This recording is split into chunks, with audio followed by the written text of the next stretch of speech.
Hey guys, get ready with me for a formal evening. Here's a story that I've never told anyone.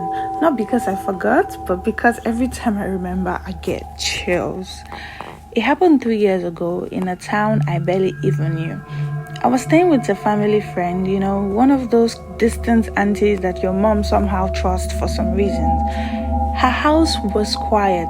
In fact, too quiet, and there was one room she said never to enter. Of course, I was curious. She said it used to be her late husband's office. But something about the way she avoided eye contact when she said it made me uneasy. One night, I woke up and heard whispers, not voices, whispers, like a conversation happening behind the door. I tried to ignore it. Maybe I was dreaming, but it kept happening night after night. So one day, she stepped out to buy something.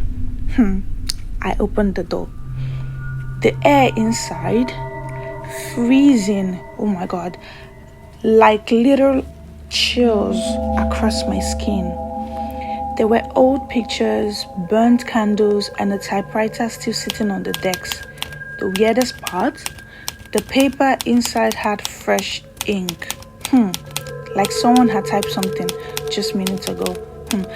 I walked close. My name was on the page. I never told her. I just packed my bags that night and left. Until today, I don't know if I can imagine it or if somebody or something was waiting for me in that room. All I know is I never ever went back. I tried to convince myself I was overthinking. Maybe the name on the page was just coincidence. Maybe she used the room sometimes and forgot to mention it. But that night, I had a dream, more like a vision. I was standing in that room again, but this time he was there. A man, maybe late 50s, sitting by the typewriter, typing slowly, almost like he couldn't see me or was pretending not to. I wanted to scream, but no sound came out. He looked up and said, "You shouldn't have come here." I woke up sweating, not just from the dream, but because I wasn't alone in the room. There was an old photo at the foot of the bed. I hadn't seen it before. It was the man, the same man from the dream. On the back of the photo was written in shaky hands, "She brings people here for me." That was it for me. I texted my mom and told her to come get me immediately.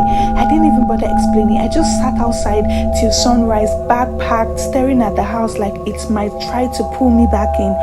When I left, the woman never asked why, not once. In fact, she hasn't spoken to me since. A few weeks later, I tried searching her name online. No trace, nothing on Facebook, nothing on IG, no recent photos. It was like she never existed. But sometimes, late at night, I swear I hear the typewriters. I thought leaving the house would be the end of it, that I could just move on, pretend it never happened. But weird things kept happening. Lights in my room flickering for no reason. My phone texting random letters when no one was touching it. A weird smell like old paper and candle wax that could just come and go. I tried to ignore it, told myself it was stress, imagination, probably trauma, maybe. Until one day, I was clearing out my bag and found the photo again. The same one that was by my bed that night. I swear I burned it, but there it was, clean, untouched. But this time, the handwriting at the back had changed. Now it said, "She brought you here for me." And then it clicked. It was never about the room. It was never about her. I was the one being chosen. I wasn't just a guest. I was the next chapter. Ever since then, Every house I have lived in feels so cold. Every mirror catches something I can't explain. And at exactly 3:07 a.m. each night, I hear again. Click, click, clack, click, clack. The sound of that old typewriter. Bye.